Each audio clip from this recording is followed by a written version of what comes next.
ముఖ్యంగా అంబేద్కర్ గారి కోసం వారి భార్య పడిన తపన అనేది అద్భుతం. అలాంటి భార్యలు అనేది ఈ రోజుల్లో చాలా తక్కువ కనిపిస్తూ ఉంటారు.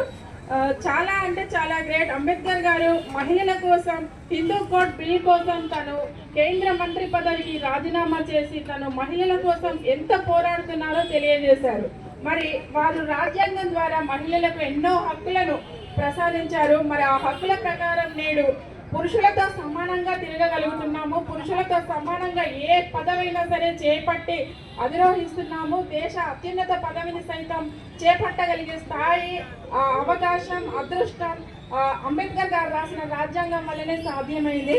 మరి ఇంకా కూడా పురుషులు మహిళల పట్ల వివక్ష చూపుతున్నారని కొంతవరకు కనిపిస్తూనే ఉంది.